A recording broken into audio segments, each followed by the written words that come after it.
ایک ایسی سویلین حکومت جو پی ایم ایل این مبینہ طور پر اپنے اداروں کے خلاف فوراً حکومت سے مدد طلب کرتی ہے، ایسی سویلین حکومت کے تابع ہونا چاہیے. الزام ہے، الزام کا ایک فورم تھا جس پر ہم گئے، جس پہ آپ ابھی تنقید کر رہے تھے کہ آپ سپریم کورٹ کیوں گئے. ہم سپریم کورٹ اس لیے گئے کہ یہ وہ حکومت تھی جس نے اسمبلی جوائنٹ سٹنگ کی جوائنٹ ریزولوشن کو امپلیمنٹ نہیں کیا. تو ہم نے انتظار کیا، جب کچھ عمل نہ ہوا تو ہم سپریم کورٹ گئے. جب آپ کی سپریم کورٹ کے پاس فیصلے کا اختیار ہے. لیکن جب آپ کی پارٹی یہ کہتی ہے، وہ تو ہو گیا نا ایک ٹیکنیک، جب آپ کی پارٹی یہ کہتی ہے کہ اس حکومت کا ایک ایک دن پاور کے اندر اس ملک کی سیکیورٹی کو تباہ کر رہا ہے، what does it tell?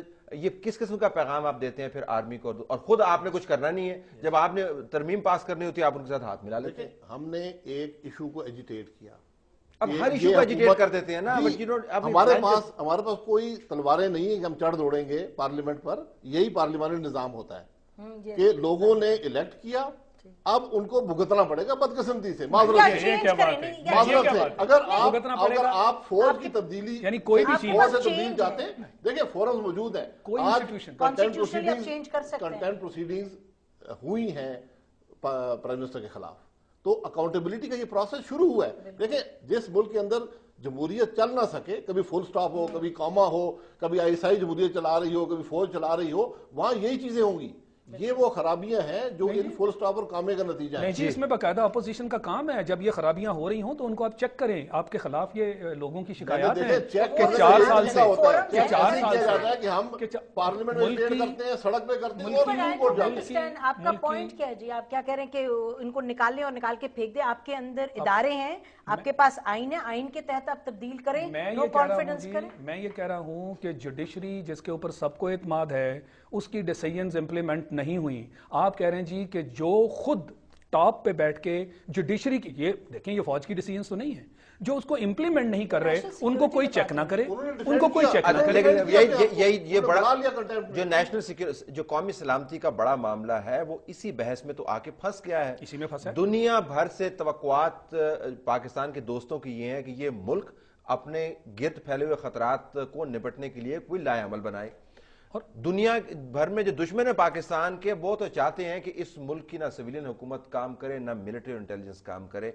And we seem to be fighting among اور آپ کے نام پہ فیلڈ سٹیٹ کی باتیں بھی اسی لیے لوگ پھر لگاتے ہیں نا جی. تھوڑا سا میرا خیال ہے ہمیں جو ریالٹی چیک ہے وہ بھی کر لیں کہ نیشنل سیکیورٹی میں ایک بہت بڑا رول آرمی کا ہے. دیکھیں پاکستان امریکہ کے جو تعلقات ہیں، آپ مطلب کتاب جو اٹھائیں گے، کمانڈ اٹھائیں گے، آپریٹرز اٹھائیں گے، یو ریڈ اینی بک، آپ دیکھتے ہیں کہ یہ تو آرمی سینٹرل، آپ بھی جانتے ہیں میں بھی جانتی ہوں کہ آرمی از ویری کی اینڈ سینٹرل. ایک جو کرٹیک آپ نیشنل سیکیورٹی کریں گے تو اسٹیبلشمنٹ کی لازمن کرٹیک کا وہ کرٹیک بنے گی، لیکن ساتھ ساتھ جو آپ کی بات ہے کہ where is the civilian government. تو اس میں اس حمام میں سب ننگے. یہ نہیں کہ آپ کہیں کہ جی یہ اسٹیبلشمنٹ تو بڑی زبردست ہے. حمام میں اپنے دیکھیں حمام میں خود پر جو مرضی کیفیت طاری کر دیں، ملک کے اوپر یہ کیفیت کم از کم طاری نہیں کریں، لیکن نتیجہ اس کا یہی نکل رہا ہے. ہم یہ کہہ رہے ہیں کہ ملک اس وقت بہت بری حالت میں ہے، اور جن کا فرض ہے اس ملک کو ٹھیک رکھنا، اور یہی امپریشن باہر بھی کنوے ہو رہا ہے، وہ اس کو ٹھیک نہیں رکھ رہے. کم ٹو دس کوئی چیک اینڈ بیلنس نہیں ہے. بڑی اپرچونٹی ہے اور اتنی بیک فوٹ کے اوپر اسٹیبلشمنٹ کبھی نہ گئی ہے اور نہ اس کے بعد وہ ریباؤنڈ کر پائے گی. پولیٹیکلی میں بات کر رہا ہوں، ویسے میں بات نہیں کر رہا. اور آپ ماشاءاللہ سیاسی طور پر ہم بڑے میچور ہو گئے ہیں، تو پھر نتیجے بھی تو نظر آئے نا. لیکن آپ کا خیال ہے کہ یہ ٹائم لگے گا، ہمیں مزید بھگتنا پڑے گا؟ کوئی اوور نائٹ میریکلز نہیں ہے، کوئی معجزات نہیں ہے. یہ کون سی نائٹ ہے 4 سال سے چل رہی ہے؟ یہ پروسیس آگے چلے گا، شاید 40 سال لگ جائیں. لیکن بات یہ ہے، مجھے آج دکھ اس بات کا آپ کی یہ پڑھ کر کہ ملٹری لیڈرشپ اتنی امپیونٹی سے آپریٹ کر رہی ہے کہ وہ پارلیمنٹ کی جوائنٹ سٹنگ کو آ کر غلط بیانی کر سکتے ہیں. میں تو اس بات سے آج بڑا مجھے تشویش ہے اس بات کی کہ اگر یہ حقائق کا علم تھا ملٹری لیڈرشپ کو اور انہوں نے پھر بھی آ کر پارلیمنٹ کے سامنے بیانات کچھ اور دیے، تو پھر بات ذرا دور. نہیں، آپ کی تشویش کی بنیاد یہ ہے کہ یہ سچ ہے نا. نہیں، مجھے آپ کو تشویش، آپ کا مفروضہ یہ ہونا چاہیے، اس کو ورکنگ اسمپشن کہتے ہیں کہ یہ درست نہیں ہے. آپ کا ورکنگ اسمپشن یہ کہ یہ درست ہے، آپ نے سٹینڈ لیا ہوا ہے. میں تو ورکنگ اسمپشن یہ لے رہا ہوں کہ اللہ کرے یہ درست نہ ہو. اللہ کو تو آپ اس میں لے آئے نا پہلے تو آپ. نہیں، میں کہہ رہا ہوں کہ یہ درست نہ ہو، کیونکہ پھر اگر ملٹری لیڈرشپ اس حد تک جا سکتی ہے حقائق کو چھپانے میں، تو پھر اس ملک میں کیا ہو رہا ہے یہ اللہ ہی بہتر لیکن جانتا ہے۔ let me bring something else کہ ان کو کس نے دیا منصور اعجاز کو یہ انفارمیشن؟ امریکنز نے دی. What is the American game? اس کو بھی دیکھنا پڑے گا اس میں جو براڈر جو ڈیبیٹ ہے اس میں. اس لیے یہ کہنا کہ یہ لازماً درست ہے. there's a big question. اچھا ہمارے پاس اب 2 منٹ رہ گئے. وے فارورڈ میں 1 2 3 کر کے اب آگے کرنا کیا ہے؟ سویلینز نے اپنا سٹینڈ بڑا کلیئر کر دیا ہے. حکومت وقت نے اور اپوزیشن کی جو مین سیاسی جماعتیں انہوں نے آرمی اور اسٹیبلشمنٹ کے رول کے اوپر اپنا سٹینڈ واضح کر دیا ہے. سپریم کورٹ کے اندر جو پٹیشن ہے سپریم کورٹ نے اپنا سٹینڈ واضح کر دیا ہے. میڈیا کے اندر بھی پوزیشن بالکل کرسٹلائز ہو چکی ہے. تو یہ تو پوزیشن واضح ہیں. اب معاملہ رہ گیا آرمی اور انٹیلیجنس والوں کو. اب ان کو کیا کرنا ہے؟ 1 2 3 کر کے بتائیں کہ حالات کو سنبھالنے کے لیے کیا کرنا چاہیے. جی میرا تو جہاں تک خیال ہے کہ میں یہ انٹیلیجنس کو ملٹری کو الگ نہیں رکھتی. میں تو دیکھ رہی ہوں اس وقت پاکستان امریکہ کے تعلقات اس پر جو ریویو ہو رہا ہے اس پر آرمی انٹیلیجنس اور حکومت مل کر اس وقت کام کر رہی ہے. میرے لیے that is a sign of hope. اور دیکھیں گے یہ آگے کہاں جاتے ہیں. اس کو بنیاد بنا کے آگے چلیں اور اس کے بعد رنگ کے بعد جو لڑائیاں ہو رہی ہیں اس کے اوپر کیا کریں. وہ رنگ کے بعد وہ تو سیاست کا کھیل ہے. چودھری نثار صاحب کرتے رہیں گے لڑائی کیونکہ آگے وہ دیکھ رہے ہیں. میرا مطلب کہ وہ پوری پی ایم ایل این ہے وہ تو دیٹس دیٹ. لیکن کیا وضاحت آرمی اسٹیبلشمنٹ کی طرف سے ساروں اس پہ تو کرنی پڑے گی, اس پر اور دوسرے معاملات کے اوپر بھی کرنی پڑے گی. That is a way forward. Go ahead. یہی نقطہ ہے جو میں نے پہلے کہا تھا. سب سے پہلے اپنی پوزیشن کلیئر کرنی پڑے گی. یہ جو انگلیاں اٹھ رہی ہیں اور میں نے 3-4 انسیڈنٹس آپ کے سامنے کوٹ کیے, ان سب کے اوپر ان کو ایکسپلین کرنے پڑے گا کہ حقیقت ہے کیا.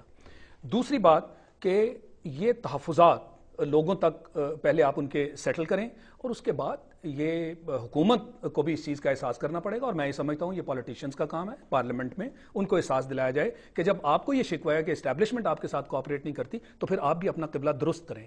ان حالات میں حکومت پہ بھی پریشر جو ہے وہ آنا چاہیے. تب حکومت اور اسٹیبلشمنٹ مل کے میں سمجھتا ہوں ایک پیج پہ کام کر سکیں گے. ابھی ود ان دا 2 تحفظات ہیں. اگر آپ کا قبلہ درست ہوتے ہوتے وقت لگے گا تو اسٹیبلشمنٹ کا قبلہ درست ہوتے ہوتے بھی وقت لگے گا, تو ان کو بھی ذرا برداشت کریں. How is that for a suggestion? دیکھیں برداشت تو ہمیں ہمارے پاس تو چوائس ہی نہیں ہے. ہم تو برداشت کرتے آ رہے ہیں 64 سال سے. بات یہ ہے کہ اب جو محترمہ نے فرمایا کہ پہلی دفعہ فوج, انٹیلیجنس اور سویلین گورنمنٹ اکٹھے بیٹھ کر امریکہ کے لیے اسٹریٹجی جو بھی ریلیشن اسٹریٹجی بنا رہے ہیں, یہ ایک خوش آئند بات ہے. پہلے معلوم یہ ہوتا تھا کہ ڈائیورجنٹ انٹرسٹ ہیں. فوج کچھ اور چاہتی ہے, انٹیلیجنس ادارے کچھ اور چاہتے ہیں, سویلین سیٹ اپ کچھ اور چاہتا ہے, اس کو ایکسپلائٹ کیا جاتا تھا. اب ضرورت اس بات کی ہے, پہلے آپ دیکھیں, آپ میٹنگز دیکھیں. ویسے میں حیران ہوں, آرمی چیف خود مل رہے ہیں, انٹیلیجنس چیف خود مل رہے ہیں, کسی کی پتہ نہیں کیا باتیں ہو رہی ہیں, سویلین سیٹ اپ خود باتیں کر رہا ہے اور وہ اس بات کو ایکسپلائٹ کرتے تھے. اب یہی ہو رہا ہے. اب یہ نہیں ہو رہا. اب اگر وہ اکٹھے بیٹھے, اللہ کرے اکٹھے بیٹھے تو بات آگے چل جائے گی. لیکن ضرورت اس بات کی ہے کہ اپوزیشن کو بھی اس میں کانفیڈنس میں لے کر حکومت ایک اسٹریٹجی بنائے, کیونکہ یہ صرف ان کا مسئلہ نہیں ہے. آپ بھی اپنی پالیسی واضح کر ہی لیں. ویسے آپ بھی اپنی پالیسی واضح کر ہی لیں. ہماری پالیسی بڑی واضح ہے. ایک بات کا خیال رکھنا ضروری ہے جی کہ ایک طرف سے میمو نے اتنے سارے فاصلے پیدا کیے ہوئے, دوسری طرف سے ہم آؤٹ ورڈلی کہہ رہے ہیں کہ جی اکٹھے بیٹھ گئے. میں نے اسی لیے کہا کہ ان کو سارٹ آؤٹ پہلے کریں, تب آپ ایکچولی اکٹھے بیٹھیں گے. یہ میرے خیال میں ایک ایکسرسائز ہے جو ڈاؤٹ فل ہے. یہ ڈاؤٹ فل ہے اس وقت. یہ ایکسرسائز ڈاؤٹ فل ہے. یہ دل اسی وقت, دماغ اسی وقت ملیں گے جب یہ تحفظات ایک دوسرے سے دور. فیر انف. ناظرین, کچھ بحث کا حاصل بھی نکلا جس کے ہم تینوں مہمانوں کے مشکور ہیں کہ بہت سارے ایسے معاملات ہیں جس کے اوپر پوزیشنز واضح نہیں ہیں. بالکل کرسٹل کلیئر آپ کو پوزیشن واضح کرنی ہوگی. نہیں کریں گے تو کنٹروورسی لنگر آن کرتی رہے گی. اور دوسری بات یہ ہے کہ پاکستان اب بہت تبدیل ہو گیا ہے, نئی ریالٹیز ہیں پاکستان کے اندر, اس کے مطابق پالیسی آپ کو ڈھالنی ہوگی. اور سویلین حکومت کو بھی اب پرفارم کر کے بتانا ہوگا اپوزیشن سمیت کہ واقعتاً پاکستان کو ان مشکل حالات میں سے نکالنے کے لیے وہ قابل ہیں اور تیار بھی ہیں. اس کے لیے ہم 40 سال انتظار نہیں کر سکتے کیونکہ دنیا 40 سال ہمیں دینے کو تیار نہیں ہے, بالخصوص پاکستان کے دشمن. اجازت دیجیے, اللہ حافظ.